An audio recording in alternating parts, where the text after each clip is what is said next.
Imagine a powerful woman, owner of a $3 billion empire, who couldn't feel joy anymore since her father's tragic death. Now imagine a humble janitor playing with his 8-year-old son in the company garden, unaware they were being watched. What happened in that moment changed 2 lives forever. The morning sun cast long shadows across the pristine gardens of Hartwell Industries as Marcus Thompson adjusted his worn work gloves.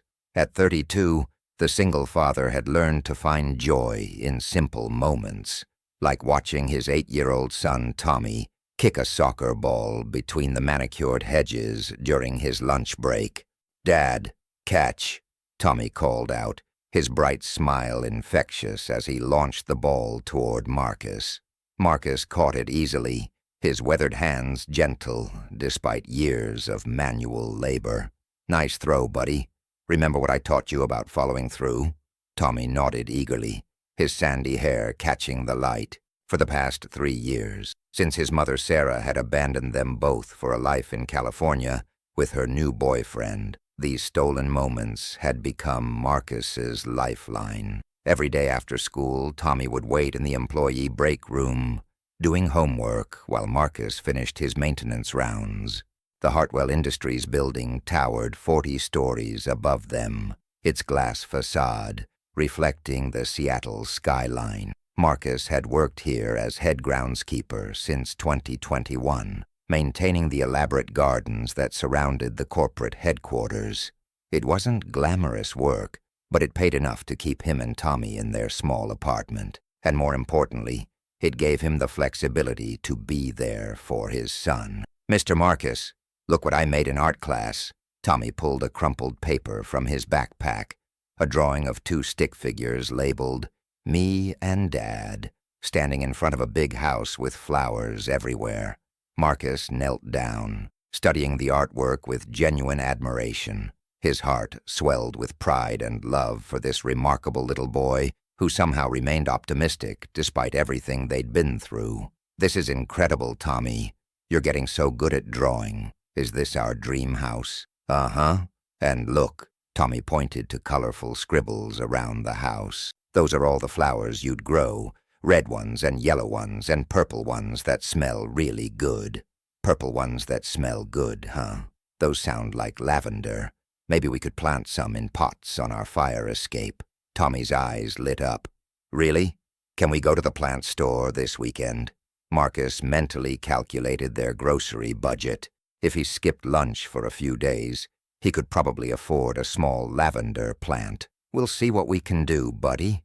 What Marcus didn't know was that 30 floors above them, Victoria Hartwell stood frozen at her corner office window. The 34-year-old CEO had been reviewing quarterly reports when movement in the garden caught her eye. At first, she'd been annoyed. Employees weren't supposed to have children on company property during work hours. But as she watched the tender interaction between father and son, something shifted inside her chest. Something she hadn't felt since that terrible night 5 years ago when her father, Jonathan Hartwell, had died in that car accident on the interstate during a thunderstorm. Tommy's laughter drifted up through the glass, pure and unguarded. Victoria found herself gripping the window frame, her knuckles white. When had she last felt joy like that? When had laughter filled her life instead of board meetings, hostile takeovers, and the crushing weight of running a corporation that employed over 50,000 people? The man, she could see him clearly now, was tall and lean with kind eyes and gentle movements as he interacted with his son. His work clothes were clean but worn, his hands weathered from outdoor labor. There was something about the way he knelt to his son's level, giving the boy his complete attention, that made Victoria's throat tight with unexpected emotion. "Mrs. Hartwell," her assistant Janet knocked softly on the mahogany door. "The Patterson merger documents need your signature, and you have the board call in 20 minutes. But Victoria couldn't look away from the scene below. The man was now teaching the boy to juggle with small stones from the garden path. Both were laughing as the stones scattered across the pristine grass, and Victoria watched the father ruffle his son's hair with such tenderness that she had to press her hand against the glass. This was what she'd lost. This was what had died with her father. The ability to find magic in ordinary moments, to laugh without calculating the cost, to love without fear of loss. "Cancel my 2 o'clock," Victoria whispered, surprising herself with the words. Victoria spent the next 3 days finding excuses to linger by her office window during lunch hours. She learned their routine. 12:15 sharp, Marcus would appear with Tommy, both carrying brown paper bags. They'd share sandwiches while sitting on the stone bench near the rose garden, then spend the remainder of lunch playing catch or drawing with sidewalk chalk on the walkways. Her heart raced each time she saw them. The boys' uninhibited joy reminded her of her own childhood, before the pressure of inheriting a billion-dollar empire had crushed her spirit, before losing the only person who truly understood the weight she carried. Jonathan Hartwell had been more than her father. He'd been her best friend, her mentor, her safe harbor in a world that saw her only as an heiress to be manipulated or a target to be conquered. Since his death, Victoria had built walls so high that even she sometimes forgot what existed beyond them. "Janet, I need information on our maintenance staff," Victoria finally said on Thursday morning, trying to sound casual as she reviewed personnel files. "All of them, ma'am?" "No." Victoria hesitated, her pen hovering over contracts worth millions. "The groundskeeper who works in building maintenance, tall, brown hair, early 30s. He has a son who visits during lunch." Janet's eyebrows raised slightly, but her 15 years as Victoria's assistant had taught her to maintain professional composure. "That would be Marcus Thompson. He's worked here for 3 years. Excellent employee record, never missed a day. Single father. His wife left them about 4 years ago. Just disappeared one day, according to HR records." Victoria's chest tightened. Single father. Abandoned by his wife, just like her own father had been forced to raise her alone after her mother Elizabeth's death from cancer when Victoria was 12 years old. Jonathan Hartwell had somehow managed to build their company from a small construction firm into a multinational corporation while never missing Victoria's school plays, soccer game, or midnight tears when nightmares made her call for him. He'd been both parents, both strength and gentleness, until that rainy night when a drunk driver ran a red light and took away the only person who had ever loved her, unconditionally. "His son attends Jefferson Elementary," Janet continued, consulting her tablet. "Marcus Thompson, age 32, lives at 412 Pine Street, apartment 3B, salary $42,000 annually. $42,000. Victoria spent more than that on shoes each year. The realization made her stomach turn with shame and something else, a growing curiosity about a man who could raise such an obviously happy child on so little money, while she, with all her resources, couldn't remember the last time she'd genuinely smiled. That afternoon, Victoria made a decision that would have shocked her board of directors. Instead of taking her usual lunch in the executive dining room with its crystal chandelier and imported marble table, she grabbed a simple turkey sandwich from the employee cafeteria and headed down 30 floors to the garden. Her hands trembled slightly as she pushed open the glass doors that separated the corporate lobby from the outdoor space. She'd commanded boardrooms full of hostile executives, negotiated multi-million-dollar deals that could make or break entire industries. But approaching a maintenance worker and his child felt impossibly daunting. Marcus was showing Tommy how to identify different types of maple leaves when he noticed the elegant woman approaching across the perfectly manicured lawn. Recognition hit him like a physical blow. Victoria Hartwell, the CEO whose portrait hung in the main lobby, whose face appeared on magazine covers, whose signature was on his paychecks. His stomach dropped to his work boots. Oh God, they'd been caught. Someone had finally reported him for having Tommy on company property. "Oh, Mr. Hartwell, I'm so sorry," Marcus stammered, immediately standing and instinctively moving to shield Tommy behind him. I know employees aren't supposed to have family on company grounds during work hours. This won't happen again, I promise. Please don't fire me. I need this job." The panic in his voice was raw and real. Victoria could see the fear in his eyes, the way his shoulders tensed as if preparing for a blow. This man was terrified of losing his livelihood, and she was the person with the power to destroy his world with a single word. "Please," Victoria interrupted, her voice softer than she'd heard it sound in years. "Don't apologize. I wasn't coming to reprimand you. I was actually wondering if I might join you both for lunch." Both Marcus and Tommy stared in shock. Victoria Hartwell, worth $3 billion according to Forbes magazine, was asking to share their peanut butter and jelly sandwiches. Tommy, with the fearlessness of childhood, was the first to recover. "Are you the lady who owns this whole building? My dad says you're really important and super busy." Victoria found herself smiling, genuinely smiling, for the first time in months. "Well, I do work here, but I'm not nearly as important as spending time with interesting people. What's your name?" "I'm Tommy. I'm 8 years old, and I know everything about dinosaurs and space rockets.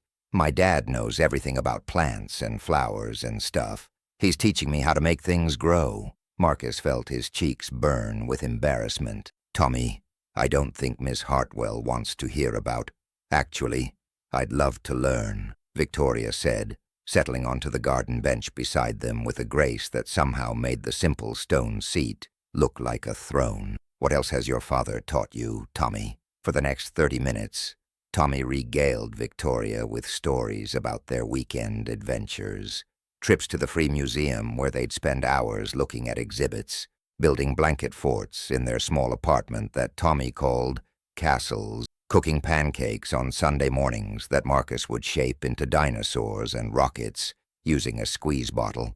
With each tale, Victoria felt something long dormant stirring in her chest. These weren't expensive adventures or luxury experiences. They were moments crafted from imagination, love, and time. The very things she'd had abundance of as a child and had somehow forgotten existed. "Last weekend, my dad took me to the lake and we fed the ducks," Tommy continued, his hands gesturing excitedly. "And this one duck was really fat and greedy and tried to eat all the bread, but Dad made sure the little ducks got some too. He says it's important to make sure everyone gets taken care of, even if you don't have very much to share." Victoria glanced at Marcus, who was studiously avoiding her gaze while methodically cleaning his hands with a small packet of wet wipes. There was something noble about him, she realized. Something decent and strong and utterly foreign to her world of corporate politics and calculated relationships. "Your father sounds very wise," Victoria told Tommy, but her eyes were on Marcus. Marcus finally looked up, meeting her gaze. For a moment something passed between them. Recognition, perhaps, or understanding. Two people who had learned to be strong for others, to carry burdens that sometimes felt impossibly heavy. "Tommy's the wise one," Marcus said quietly. "He teaches me something new every day about what really matters." Victoria felt tears prick her eyes unexpectedly. When had anyone last spoken about her with such obvious love and pride? When had anyone looked at her and seen something beyond her bank account or her business decisions? "Can you come have lunch with us again tomorrow?" Tommy asked, with the direct honesty that only children possess. "We're having ham and cheese, and Dad makes really good cookies. Well, they're kind of burned on the bottom, but they taste good anyway." Victoria laughed, actually laughed, and the sound surprised all three of them. The next day, Victoria found herself standing in front of her walk-in closet at 6:30 in the morning, staring at thousands of dollars worth of designer suits and wondering what one wore to share lunch on a garden bench with a maintenance worker and his 8-year-old son. Everything looked too formal, too intimidating, too much like armor designed to keep the world at bay. Finally, she selected a simple navy dress and flat shoes, leaving her hair loose instead of pinned in her usual severe chignon. "You look different today," Janet observed when Victoria arrived at the office. softer somehow. Victoria ignored the comment, but throughout the morning she found herself distracted during meetings, glancing repeatedly at her watch as noon approached. The Patterson merger suddenly seemed less urgent than a promise made to a little boy about burnt cookies and ham sandwiches. At exactly 12:15, she made her way to the garden with a sense of anticipation she hadn't felt since childhood Christmas mornings. Marcus was waiting with Tommy, but something was different. The boy sat quietly beside his father, none of yesterday's exuberant energy visible. His small face was drawn, and he kept wiping his nose with a tissue. "Is everything all right?" Victoria asked, settling beside them on the bench. "Tommy's not feeling great today," Marcus explained, running a gentle hand through his son's hair. "Probably just a cold, but I couldn't find anyone to watch him, and I can't afford to take time off work." Victoria studied the child with growing concern. Tommy's cheeks were flushed, his breathing slightly labored. This looked like more than a simple cold to her untrained eye, but she could see the worry in Marcus's face warring with practical necessity. "Have you taken him to see a doctor?" she asked carefully. Marcus's jaw tightened almost imperceptibly. "We'll see how he feels over the weekend." Kids bounce back fast. The unspoken truth hung in the air between them. Doctor visits cost money that Marcus didn't have, especially for what might be just a common cold. Victoria felt something crack inside her chest as she realized this man was gambling with his child's health because he couldn't afford to lose. "I don't want to overstep," Victoria said slowly, "but I know an excellent pediatrician, Dr. Sarah Chen at Seattle Children's Hospital. She's a personal friend, and I'm sure she'd be happy to take a look at Tommy. No charge." Marcus stiffened. His pride clearly stung. "That's very kind, Ms. Hartwell, but we don't need charity." "It's not charity," Victoria said quickly. It's what friends do for each other, and I was hoping we might be friends." Tommy looked up at Victoria with fever-bright eyes. "Are you really our friend? Like a real friend who comes to birthday parties and stuff?" Victoria felt her throat constrict. When had she last been invited to anyone's birthday party? When had anyone wanted her friendship for reasons that had nothing to do with her money or influence? "I'd like to be," she said honestly, "if you'd like that too." "My birthday is next month," Tommy said with a weak but genuine smile. "I'm going to be 9. Dad says we're going to have cake and everything." Victoria looked at Marcus, who was studying her with an expression she couldn't quite read. Suspicion, gratitude, fear. "About the doctor," Victoria pressed gently. "Please, let me do this one small thing. If not for me, then for him." Marcus was quiet for a long moment, clearly wrestling with his pride and his concern for his son. Finally, he nodded. "Okay, but I pay whatever insurance doesn't cover." "Deal," Victoria agreed, already mentally noting to have her assistant handle all the arrangements. As they sat together in comfortable silence, Victoria, watching Tommy rest his head against his father's shoulder, she realized something fundamental had shifted in her world. For the first time in 5 years, someone needed her for reasons that had nothing to do with board meetings or stock prices.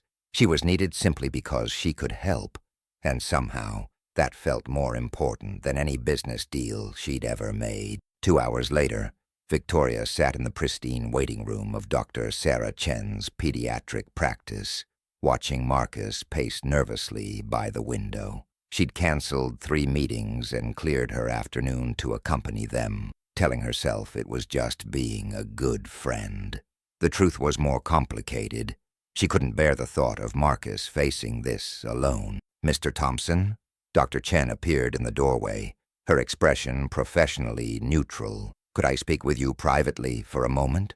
Victoria felt her stomach drop at the doctor's tone. Marcus went rigid, his face pale as he followed Dr. Chen into her office. Through the glass partition, Victoria could see them talking, could see the exact moment when Marcus's knees nearly buckled. He returned 10 minutes later, his face ashen and his hands shaking. "What is it?" Victoria asked, rising from her chair. "Pneumonia," Marcus whispered. Walking pneumonia. She says if we'd waited much longer. He couldn't finish the sentence, couldn't voice the possibility that his delay in seeking treatment might have cost his son's life. Victoria felt rage surge through her, not at Marcus, but at a system that forced a loving father to choose between his child's health and financial survival. What does Tommy need? Antibiotics, rest, and monitoring. Dr. Chen wants to admit him overnight for observation, just to be safe. Marcus ran his hands through his hair. The hospital stay alone will cost thousands, even with my insurance. Then we'll handle it, Victoria said simply. No. Marcus's voice was firm, despite its tremor. I already told you, I don't want charity. And I told you, this isn't charity. This is what people who care about each other do. Marcus stared at her, searching her face for ulterior motives, for the catch that experience had taught him always existed. Why? Why would you do this for us? You barely know us. Victoria was quiet for a long moment, remembering her father's hospital stay after his accident, remembering the helpless feeling of having all the money in the world, but being unable to save the person she loved most. Because 5 years ago, I sat in a hospital, just like this one, and I would have given everything I owned for just one more day with my father, she said quietly. I can't bring him back, but maybe I can make sure Tommy gets all the days he deserves with his father. Something shifted in Marcus's expression, understanding, perhaps, or recognition of shared pain. Okay, he said finally, but this is a loan. I'll pay back every penny. Victoria nodded, knowing she would never accept a single dollar from this proud, devoted father, but understanding that his dignity required the promise. 3 hours later, they sat beside Tommy's hospital bed, watching the color slowly return to the boy's cheeks as the IV antibiotics did their work. Tommy was sleeping peacefully, his breathing already easier, his fever beginning to break. He's going to be fine, Dr. Chen assured them during her evening round. Children are remarkably resilient. He should be able to go home tomorrow afternoon. Marcus finally allowed himself to relax, slumping in the uncomfortable hospital chair. Thank you, he said to Victoria, his voice thick with emotion. I don't know how to repay you for this. You don't need to repay anything, Victoria replied. But I do have one request. Marcus tensed slightly. Here it was. The catch, the price, the thing that would make sense of her generosity. I'd like to keep having lunch with you both, if that's all right. I haven't enjoyed anything as much as I've enjoyed the past few days in longer than I can remember. Marcus studied her face in the dim hospital lighting. This woman, this billionaire CEO, wanted nothing more than to share sandwiches with a maintenance worker and his son. It seemed impossible, yet the sincerity in her eyes was unmistakable. I'd like that too, he said. We both would. As if hearing them, Tommy stirred in his sleep, reaching out unconsciously. Without thinking, Victoria caught his small hand in hers, and the boys settled back into peaceful dream. Something profound passed between Victoria and Marcus in that moment. An understanding that whatever was happening between them was bigger than either had expected. 2 weeks later, Tommy was completely recovered and back to his energetic self, but the dynamic between Victoria, Marcus, and the boy had fundamentally changed. What had started as chance encounters in the garden had evolved into daily lunch meetings, weekend trips to the zoo, and evening phone calls where Tommy would excitedly tell Victoria about his school day, while Marcus listened with growing amazement. Victoria found herself rearranging board meetings around Tommy's school schedule, declining social events to help with homework, and discovering a capacity for joy she'd forgotten existed. For the first time since her father's death, she looked forward to each day. Dad, can Victoria come to my birthday party? Tommy asked one evening as Marcus tucked him into bed in their small apartment. Victoria had been invited for dinner, homemade spaghetti and salad that somehow tasted better than any meal from a 5-star restaurant. Marcus glanced toward the kitchen where Victoria was washing dishes despite his protests. If she wants to come, buddy. But remember, she's a very important person with lots of responsibilities. She told me I'm her most important responsibility now, Tommy said, matter-of-factly. She said that people you love are always more important than work. Marcus felt his heart skip. Love. Was that what this was becoming? In the kitchen, Victoria dried the last plate, with unusual contentment. Through the thin walls, she could hear Marcus reading Tommy a bedtime story, their voices creating a soundtrack of domestic peace she'd never experienced. Her phone buzzed, with urgent messages from her assistant about tomorrow's crisis. But for once, Victoria ignored them. Whatever was happening at Hartwell Industries could wait until morning. This life, this family, this unexpected love was more important. All tucked in, Marcus said, appearing in the kitchen doorway. He wanted me to tell you good night. They stood together in the small space, suddenly aware of being alone together for the first time. The air between them seemed charged with possibility and unspoken feeling. Marcus, Victoria began, then stopped, uncertain how to voice what she was feeling. I know, he said quietly. I feel it too. She moved closer, drawn by something more powerful than logic or social expectations. This is crazy, isn't it? A billionaire CEO and a maintenance worker? The craziest thing I've ever done, Marcus agreed, reaching up to touch her face gently, and the most right thing I've ever felt. When he kissed her, soft though and tentative at first, then with growing certainty, Victoria felt the last of her carefully constructed walls crumble. This was what her father had tried to tell her before he died, that love wasn't about net worth or social status. It was about finding someone who made you want to be the best version of yourself. As they broke apart, both breathless, Tommy's sleepy voice drifted from the bedroom. Are you going to marry my dad, Victoria? Because I think he really likes you, and I wouldn't mind having a mum again. Victoria laughed, tears streaming down her face. What do you think, Marcus Thompson? Ready to take on a damaged billionaire and all her complicated baggage? Marcus smiled, the expression transforming his entire face. Lady, I've been ready since the moment you asked to share our peanut butter sandwiches. But outside their small apartment, forces were already moving that would test their newfound love in ways none of them could imagine. Monday morning brought an unexpected visitor to Victoria's corner office. Margaret Hartwell Sterling, Victoria's aunt, and the second-largest shareholder in Hartwell Industries, swept through the mahogany doors without waiting for Janet's announcement. At 62, Margaret possessed the kind of cold elegance that came from generations of inherited wealth and carefully cultivated disdain for anyone she deemed beneath her station. She'd never forgiven Jonathan Hartwell for building the family fortune through actual work, rather than simply managing inherited investments. Victoria, darling, Margaret said, settling into the leather chair across from Victoria's desk with practiced grace. We need to discuss your recent behavior. Victoria felt her stomach tighten, but kept her expression neutral. I'm not sure what you mean, Margaret. Don't play coy with me. Do you think I don't have eyes and ears in this building? Margaret opened her designer handbag and withdrew a series of photographs.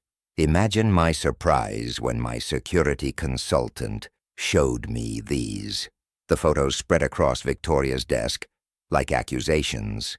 Victoria laughing with Marcus and Tommy in the garden, sitting beside Tommy's hospital bed, kissing Marcus in his apartment kitchen. Someone had been watching them, documenting their every interaction. You hired someone to spy on me?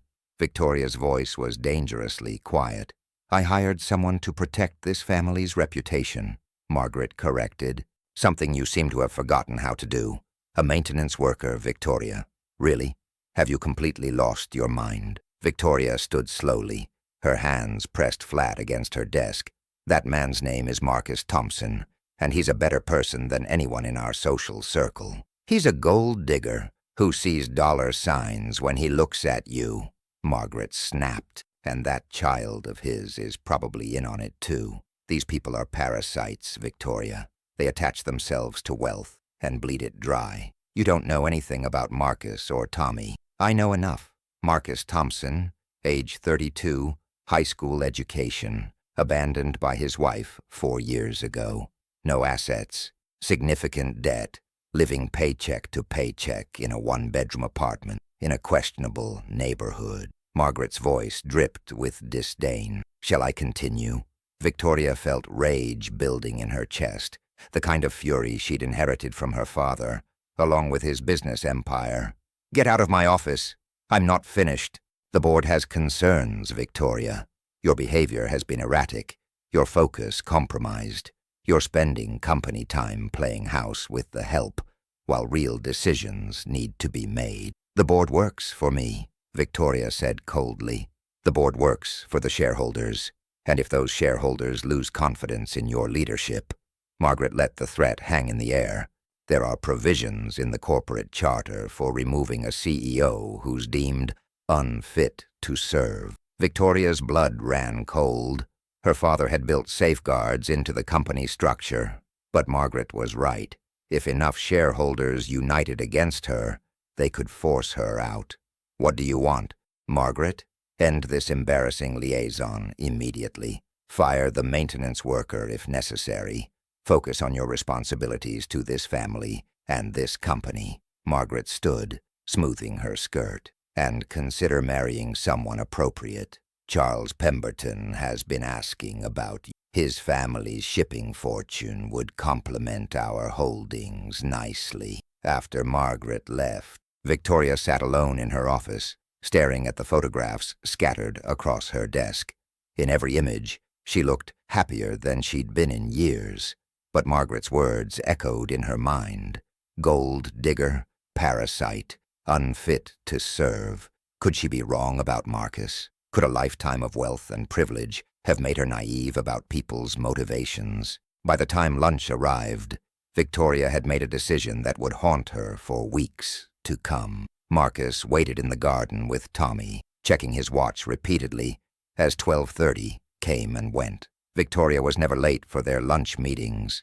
She treated their time together with the same precision she brought to billion-dollar negotiations. Where is she, Dad? Tommy asked, his voice small and worried. Did we do something wrong? I'm sure she's just busy, buddy, Marcus replied, though his own concern was growing. Important people have important meetings sometimes. At 1 o'clock, Victoria finally appeared, but everything about her demeanor was different. Gone was the warmth that had become familiar, replaced by the cold professionalism Marcus had glimpsed in business magazines. She wore a severe black suit like armor, her hair pulled back in the tight style she'd abandoned weeks ago. Miss Hartwell, Marcus said, standing as she approached. The formality felt wrong, but her expression warned him against casualness. Mr. Thompson. Victoria's voice was crisp, businesslike. I need to speak with you, privately. Tommy looked between them with growing confusion. Victoria? Why are you talking weird? Are you mad at us? Victoria's mask slipped for just a moment, her eyes softening as she looked at the boy, but she quickly rebuilt her walls. Tommy, could you give your father and me a few minutes to talk? Maybe you could collect some of those pretty leaves we looked at last week. Tommy nodded uncertainly and wandered toward the maple trees, but Marcus could see him glancing back with worried eyes. What's going on? Marcus asked, once they were alone. Victoria took a deep breath, steeling herself for what she had to do.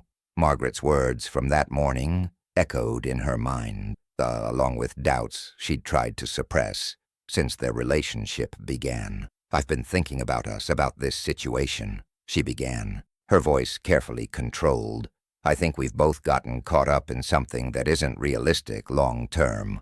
Marcus felt the ground shift beneath his feet.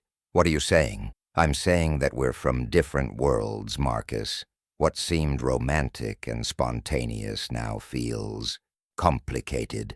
My responsibilities to the company, to the employees who depend on Hartwell Industries, have to come first. This is about your aunt's visit this morning, isn't it? Marcus said quietly. Victoria's startled expression confirmed his guess. How did you?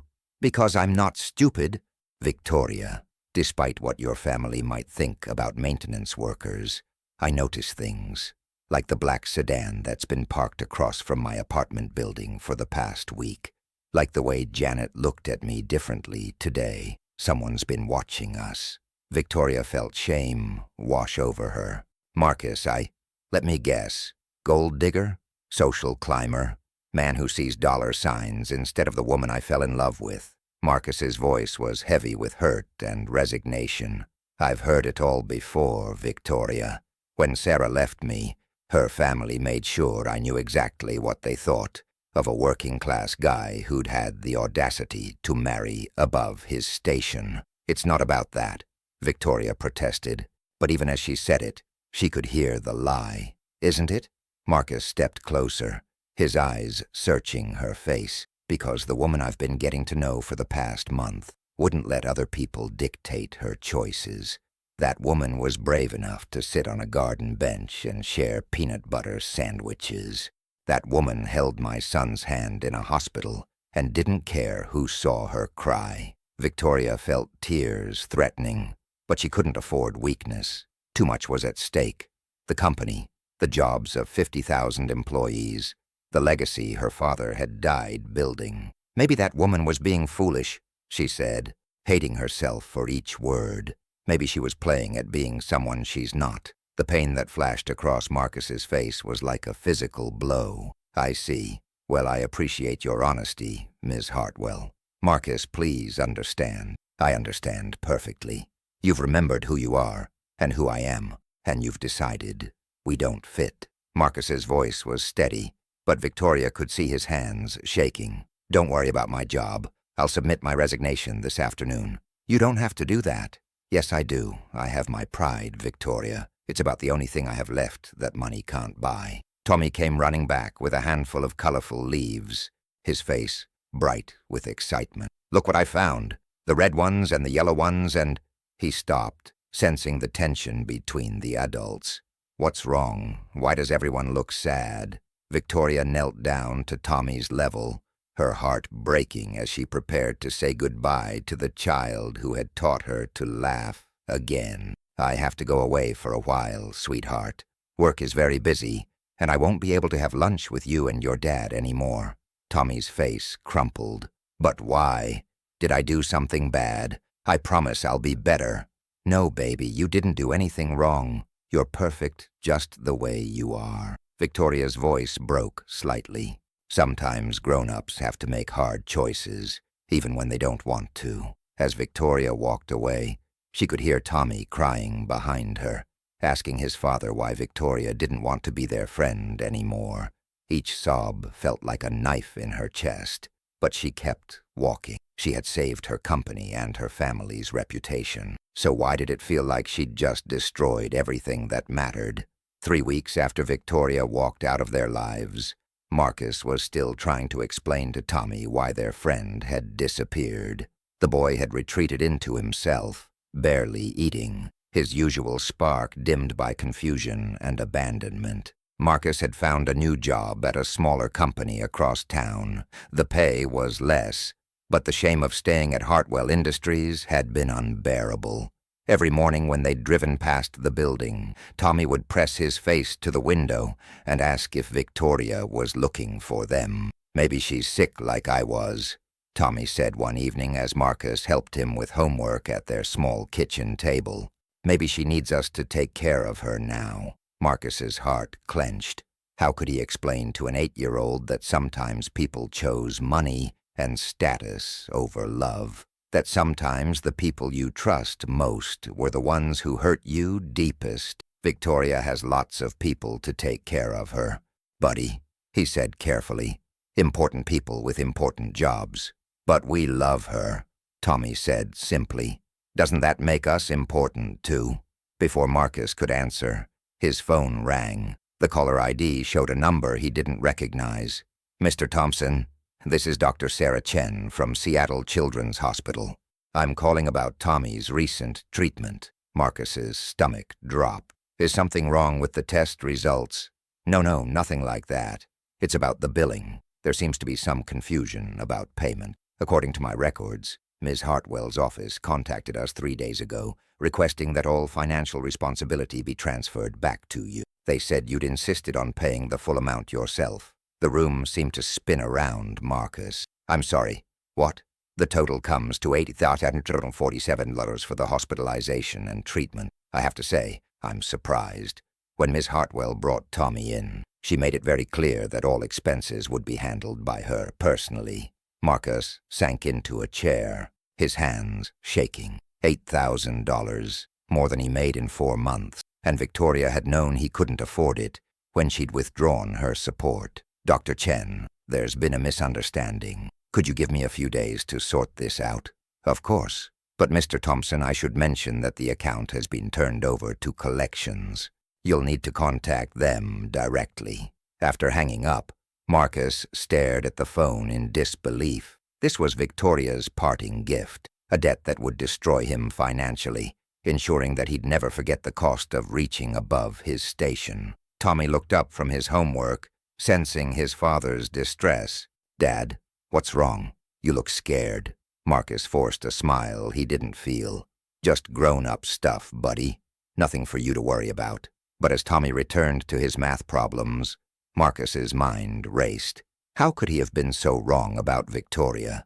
How could the woman who'd held his son's hand in the hospital and cried over his fever turn around and use his child's illness as a weapon? His phone buzzed with a text from an unknown number.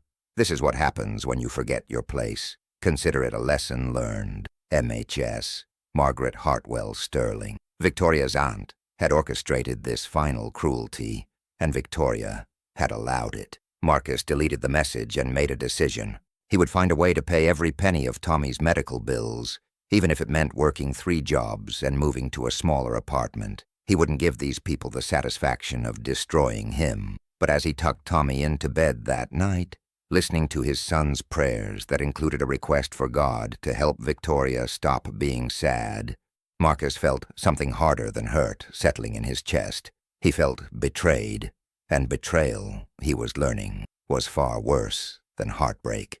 What Marcus didn't know was that Victoria was fighting battles of her own. She sat in her father's study in the Hartwell family mansion, staring at legal documents that would change everything. The shareholders' meeting is scheduled for Friday, her lawyer David Chen explained. If Margaret can convince enough board members that you're unfit to lead, they can call for a vote of no confidence.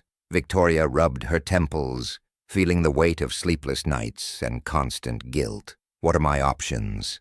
Limited. Your aunt has been very thorough in documenting your erratic behavior. The photographs, testimony from employees about your decreased presence in the office, the unusual personal expenses. David paused. Victoria, did you really spend company resources on a maintenance worker's medical bills? I used my personal credit card, but you arranged it through company channels, using your position to expedite treatment. Margaret's lawyers are calling it an abuse of power for personal gain. Victoria felt sick. Everything she'd done out of love was being twisted into evidence of corruption and incompetence. There's something else, David continued reluctantly. Margaret has been in contact with Marcus Thompson. Victoria's blood ran cold. What kind of contact? She offered him a settlement, a substantial sum in exchange for signing a statement that you used your position to coerce him into a relationship, that you threatened his job security to ensure his compliance. Please tell me he didn't sign it. He refused, apparently quite forcefully. But Margaret isn't giving up. She's now threatening him with legal action over the medical bills, claiming he defrauded the hospital by allowing you to pay under false pretenses. Victoria shot to her feet, rage coursing through her veins. She can't do that. I authorized every penny of Tommy's treatment. She can, if she can prove you were mentally compromised when you made that decision. If the board declares you unfit, every business decision you've made in the past 6 months becomes questionable. Victoria began pacing, her mind racing. Margaret had created a perfect trap. Victoria could keep her company and watch Marcus and Tommy be destroyed by legal fees and debt, or she could fight for the man she loved and lose everything her father had built. "What would you do, David?" she asked quietly. "I'd ask myself what Jonathan Hartwell would have done. Your father never backed down from a fight when he knew he was right." Victoria stopped pacing, remembering her father's last words to her in the hospital. "Don't let anyone convince you that love makes you... Vic, it makes you brave." She made her decision. "Cancel my meetings for the rest of the week," she told David. "I have some fires to put out." Her first stop was the bank, where she liquidated enough personal investments to cover Tommy's medical bills and ensure Marcus couldn't be threatened with collection. Her second stop was a visit to an old family friend, a journalist who specialized in exposing corporate corruption. "Margaret's been playing dirty for years," Victoria told him. "It's time someone looked into her business practices with the same scrutiny she's applied to my personal life." But her most important stop was her last one, Marcus's apartment building. She stood outside for 20 minutes, gathering courage. Through the lit window, she could see Marcus helping Tommy with homework, their heads bent together over books spread across the small table. The scene was so domestic, so perfect, that it broke her heart all over again. When Marcus opened the door, his expression went from surprise to cold anger in seconds. "What do you want, Victoria?" "I want to fight for us," she said simply. "I want to fight for Tommy, and for you, and for the life we started building together." "It's too late for that, is it? Because I just paid off every penny of Tommy's medical bills, and I've hired lawyers to go after my aunt for harassment and intimidation. I'm prepared to lose my company if that's what it takes to protect you and Tommy." Marcus stared at her, searching her face for deception. "Why? Why now?" "Because I realized that losing you and Tommy is worse than losing everything else. Because my father taught me that love doesn't make you weak, it makes you brave. And because I love you both more than I've ever loved anything in my life." "Dad." Tommy appeared beside Marcus, his eyes wide with hope. "Victoria, you came back. I knew you would. I knew you were just sick and needed time to get better." Victoria knelt down, tears streaming down her face. "I was sick, sweetheart. Sick with fear and stupidity and listening to the wrong people. But I'm better now, and I'm here to fight for our family if you'll let me." Tommy launched himself into her arms, and Victoria felt the missing piece of her heart slide back into place. But the real test was still to come. The shareholders' meeting that would determine not just her future, but the future of everyone she'd grown to love. The boardroom at Hartwell Industries had never felt more like a battlefield. Victoria sat at the head of the massive conference table, flanked by her lawyers, facing down Margaret, and a coalition of board members who'd clearly been carefully cultivated for this moment. "Ladies and gentlemen," Margaret began, her voice carrying the authority of someone who'd never doubted her right to control other people's lives. "We're here today because of serious concerns about Victoria's fitness to lead this company." Victoria watched the faces around the table, some sympathetic, others hostile, most simply calculating which side would benefit them more. These were the people her father had trusted, the board he'd assembled to protect his daughter's inheritance. "The evidence speaks for itself," Margaret continued, gesturing to the stack of documents her lawyers had prepared. "Erratic behavior, abuse of company resources, compromised judgment in personal relationships that reflect poorly on our corporate image." Board member Charles Whitman, a longtime family friend, spoke up. "Margaret, these seem like personal issues rather than business concern. Victoria's performance as CEO has been exemplary. Profits are up 18% this year. Performance isn't just about numbers, Charles. It's about leadership, about setting an example for our employees. What message does it send when our CEO is photographed embracing maintenance workers?" Victoria felt her temper flare, but David Chen's hand on her arm reminded her to stay calm. "Actually, A new voice interrupted from the doorway. It sends a message about treating all employees with dignity and respect. Everyone turned as Marcus Thompson entered the boardroom, wearing his best shirt and carrying himself with quiet dignity. Victoria's heart lurched. She hadn't expected him to come, hadn't even told him about the meeting. "Excuse me," Margaret said icily, "but this is a private board meeting. Security will escort you out." "Actually," Victoria's lawyer interjected, "Mr. Thompson has been subpoenaed as a material witness in this matter. He has every right to be here." Margaret's face flushed with anger, but she couldn't argue with legal procedure. Marcus addressed the room with the kind of calm strength Victoria had fallen in love with. "I know what you all think of me. I know what Mrs. Hartwell Sterling has told you about gold diggers and social climbers.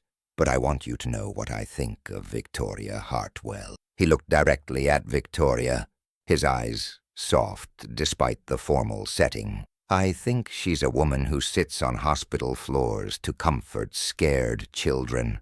I think she's someone who gives up her lunch break to push a kid on a swing because his father is working. I think she's a CEO who knows the names of her janitors and remembers their birthdays." Margaret scoffed. "How touching. But that doesn't address the fundamental issue of—" "The fundamental issue," Marcus continued, his voice growing stronger, "is that you're trying to punish a woman for showing basic human decency, for treating people like they matter, regardless of their bank account or job title." He pulled out a folder from his jacket. "Mrs. Hartwell Sterling, you offered me $50,000 to lie about Victoria's character. You threatened to destroy me financially if I didn't cooperate. You used a child's medical emergency as leverage in your corporate power play." The room erupted in shocked murmurs. Margaret went pale. "I have a recording," Marcus said simply. "Phone calls, voicemails, text messages, all documenting your attempts to coerce false testimony and manipulate this board through intimidation." Victoria stared at Marcus in amazement. While she'd been drowning in guilt and self-doubt, he'd been building a case to protect her. Board member after board member began speaking up, expressing outrage at Margaret's tactics. The tide of the room shifted as they realized they'd been manipulated into questioning Victoria based on fabricated evidence and personal vendettas. "This meeting is adjourned," announced the board chairman. "Margaret, we'll be conducting a full investigation into these allegations.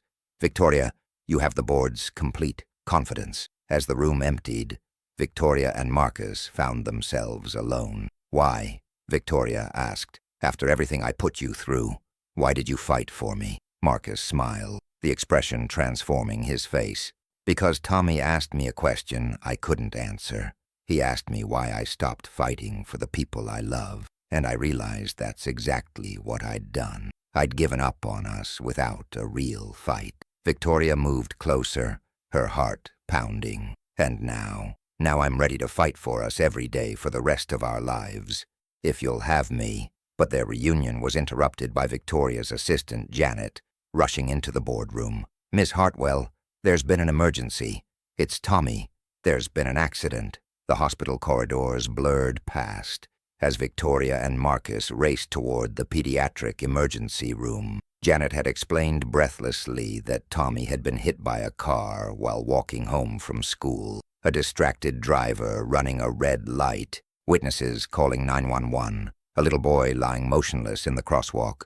"Room 314. The nurse directed them, her face professionally neutral in the way that medical staff learned to hide bad news. They found Dr. Sarah Chen waiting outside Tommy's room, her expression grave. "How is he?" Marcus asked, his voice barely above a whisper. "He's stable," but it was serious. Broken ribs, a concussion, internal bleeding that required surgery. The next 24 hours are critical. Victoria felt the world tilt around her. Not Tommy, not this perfect, innocent child who'd taught her to laugh again, who'd shown her what love looked like without conditions or calculation. "Can we see him?" she asked. Dr. Chen nodded. "He's been asking for both of you." Tommy looked impossibly small in the hospital bed, surrounded by monitors and IV lines. His face was bruised, but his eyes lit up when he saw them. "Victoria, Dad, I knew you'd both come." His voice was weak but determined. "The doctors said I might have to stay here for a while, but that's okay because you're both here now." Marcus took his son's hand, tears streaming down his face. "I'm here, buddy. I'm not going anywhere." "Me neither," Victoria whispered, taking Tommy's other hand. Tommy smiled, the expression heartbreakingly brave. "I'm glad you two made up. I was worried you were going to stay mad at each other forever." Over the next 18 hours, Victoria and Marcus maintained a vigil beside Tommy's bed. They took turns reading to him, holding his hand during nightmares, reassuring him when the pain medication made him confused and scared. It was during one of those long nights that Marcus finally voiced what they were both thinking. "I can't lose him, Victoria. He's everything to me." "You won't lose him," Victoria said fiercely. "Whatever he needs, the best doctors, experimental treatments, anything, we'll make sure he gets it." "We?" Victoria looked at Marcus with all the love she'd been too afraid to show before. "We? If you'll have me, if you'll let me be part of your family, really part of it. I want to adopt Tommy. I want to be his mother in every way that matters." Marcus stared at her in amazement. "You'd do that? You'd take on a damaged maintenance worker and his son with all the complications that bring? Marcus Thompson, you're not damaged. You're the strongest, most loving man I've ever known. And Tommy isn't a complication. He's a gift. You both are." "What about the company? The board? Your family?" "The company will survive. As for my family," Victoria smiled, "you and Tommy are my family now. The rest is just business." On Tommy's third day in the hospital, Dr. Chen brought them the news they'd been praying for. Full recovery expected. No permanent damage. Discharge possible within the week. "Can I tell you something?" Tommy said as they prepared to take him home. "When the car hit me, I wasn't scared. You know why?" "Why, sweetheart?" Victoria asked. "Because I knew that even if something bad happened, you and Dad would take care of each other, and that made everything okay." 6 months later, Victoria and Marcus were married in a small ceremony in the company garden where they'd first shared lunch. Tommy served as ring bearer, proudly wearing a suit that Victoria had bought him, but that Marcus had insisted on paying for.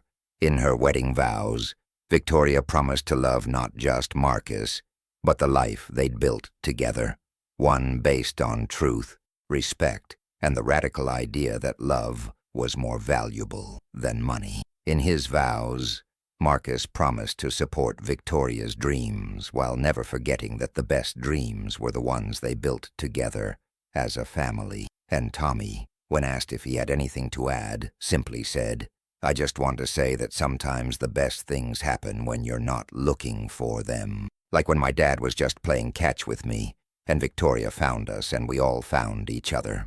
The garden was filled with employees from every level of Hartwell Industries, from executives to maintenance staff, all celebrating a love story that had proven that the heart doesn't recognize class distinctions or corporate hierarchies. Margaret Hartwell Sterling had been quietly removed from the board and was facing federal charges for corporate intimidation and attempted fraud. Charles Pemberton had married a banking heiress and moved to Switzerland. But Victoria barely thought about any of that as she danced with her husband and son in the garden where their story had begun. She had everything she'd never known she wanted: a family built on love rather than obligation, a partnership based on mutual respect rather than financial advantage, and a son who reminded her daily that the best investments were the ones you made in other people's happiness. As the evening wound down and Tommy fell asleep in Marcus's arms, Victoria realized that her father had been right all along. Love didn't make you weak. It made you brave enough to fight for what really mattered. And sometimes, if you were very lucky, it gave you a second chance at happiness that was more beautiful than anything you could have planned.